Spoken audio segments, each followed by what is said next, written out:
Remember, when you launch a grenade, you launch a dream. One look into the eyes of a child soldier when he gets a new launcher, and you instantly know it's all worthwhile. Act now and you'll receive the handmade drawing of how that child used your gift. Tomorrow's veterans, helping today's child soldiers for a better tomorrow, today. Ex-Bachelor contender Corrine Olympios, the subject of a Sacha Baron Cohen prank on his new Showtime series, Who's America. We talked about it earlier. Show more than doubled its viewers in its second week amidst all the controversy for how far he goes to punk politicians and reality stars. Yeah, in addition to that fake commercial, Sacha got Corinne to make up a story about how she traveled to West Africa to meet a warlord and ease a massacre situation. The prank means the Corinne will lie or say anything for money. Natalie and I joined here by Mike Catherwood, and Corinne now joins us from New York. How are you, lady? Hi, how are you? Doing well, doing well. When you see that clip back from the kind of the commercial in the middle of the show, what do you see? What do you think? Well, as soon as I finished reading that, which I was being rushed and forced to read, I literally was like, okay, what is wrong with you guys? As soon as I got in the car, I was crying. I was like, I don't even know what this is. I called my manager. I'm like, what the heck was that? This is crazy. I don't know where this is going. This is insane. So you say forced to read. I mean, what was he forcing? Why was he forcing you? Were they paying you? What was the transaction that was happening there? None of this has to do with money. At this point, I didn't have a phone. They weren't letting my manager come back in. I was being told all these different things. I tried to leave. They were like, Corinne, you cannot leave the building right now.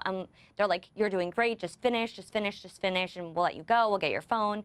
And I was like visibly upset, visibly confused the whole time. I've said numerous times, I can't say this. I don't understand what this is. Was my manager informed of this? Please get my phone. Please get my manager.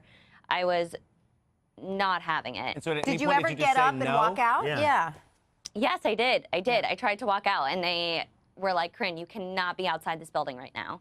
And I was like, well, then get me my phone, get me my manager. And at that point, they just had everything. I just wanted to get out of there. Well, now, I mean, you said that they told you couldn't leave the building. And I'm sure you were pressured, and I'm sure you were manipulated in many ways. I'm not denying that. But this was in America. I'm assuming they were filming this. I mean, they can't just force you to stay inside a building and to do things against your will. Yeah, no, I realized that. But they had my phone. I didn't know where my manager was. I was just like me in a warehouse somewhere in LA. Like, what? You know what I mean?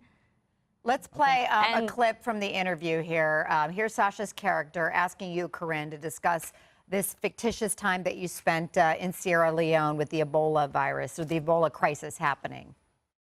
How long were you in Sierra Leone fighting this Ebola crisis? I was there for about a week. Oh, amazing. It's great. It's possible you say you were there for a month, because the thing was about 3 months. So, okay, yeah, but they're going to know that I wasn't there. No, I run the charity, so don't worry. Okay. I don't know. How long were you there in Sierra Leone helping with the Ebola? I was there for about a month. Oh, that's amazing. Okay, so you see the manipulation, saying it's all for charity. I think at one point, Corinne, I mean, you're clearly expressing discomfort there, as we saw in that clip. But he said, don't worry, we'll green screen your face. Nobody will recognize you, right? Isn't that sort of how he got you to go along with this? Yeah, I was really, really upset and confused the entire time. And like, at that point, I was like, I didn't know where this was going. I was so confused about the whole situation. Again, my manager wasn't there. They had actually sent him home from the second I walked into the warehouse. And I was like, I mean, if anyone were to ever see this, everything that I'm saying is so like unbelievable that like no one would believe it anyways. Clearly this is like a joke or something. Like I just didn't even like know what to do, real quickly, let me just follow up on that, because afterwards, in interviews that you gave, you said that you felt, in some ways, you kind of praised Cohen, and you seemed to be... It was cool to be a cameo as you were yourself. like, thank goodness, like, I'm a cameo. You almost seemed to revel in the attention that you got from it. No, I don't really think I got that much attention for it anyways. Oh, well, I mean, you are But- easily the most talked about Bachelor alum, without question. This week, you're here talking to us, and it's for one reason, because of the attention surrounding this interview Yeah, but and I your wouldn't say appearance that on I'm that show. reveling in the attention. I think that's a little bit much. But Okay. yeah, no. What do you think, though, Cohen's exposing by taking on you, for example, and pranking you in this way? I don't know, because I'm not a politician, clearly. I actually know nothing about politics. I'm not even registered to vote. But you're a reality star. Maybe it has to do with that, you know, poking fun at the fame-hungry, you know, reality star. I really don't know. I really don't know why he chose me. But circling back to, this was, I was actually hysterically crying that day after I left there. I'm like, I don't know where this is going. Like, this could be going anywhere. Like, what was that? And I was really nervous and I was really scared. So when I kind of found out that it was him, I was a little bit relieved, because obviously he was pranking me, and you know, everyone knows that this is what he does. He plays jokes on people. And I was talking to a few of my friends in the industry, and they were like, no, don't worry, people know you, they know who you are, you're an amazing person, your family knows who you are, your friends know who you are. And you know, anyone that actually believes that you think those things or believe those things you were saying is silly. What were you sold? What were you thinking you were going there to do? And what was, how did they get you involved in the first place? So I was told that I was going to be presented a Reality Star of the Year award from this production company in the UK. They do something called the Hot 100 every year, that. It was all so normal and so fine.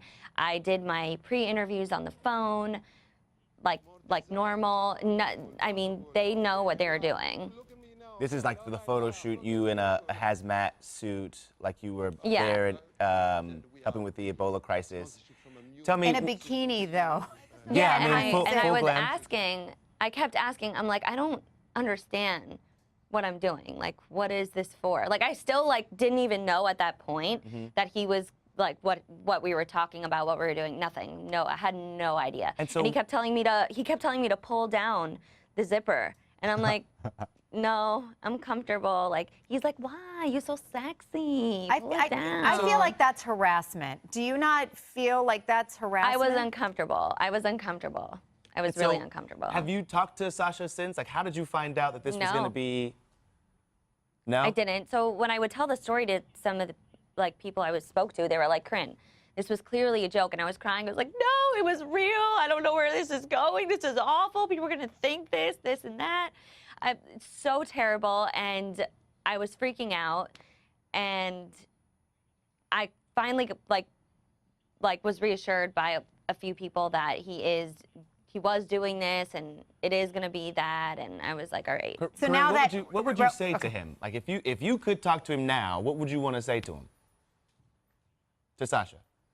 I honestly don't know. I would just be like, what was the point of having me on? I think Are you I know. angry? I mean, I'm angry at the things that You're embarrassed. I mean, obviously I don't believe in any of that stuff, and I'm not a supporter of any of that. And I'm visibly uncomfortable, visibly confused. They only showed it once or twice, but I asked numerous times, what is wrong with you guys? What is this? Give me my phone, give me my manager, let me leave. I'm uncomfortable. So I'm not really embarrassed, because I think that people know that that's not things I support or believe in. But I mean, I'm just why would you even have that on a teleprompter for someone to read? Why? For comedy. I mean, that's the overall goal of that show. Well, Corinne, thank you so much for sharing your experience. Really appreciate it. Thank you.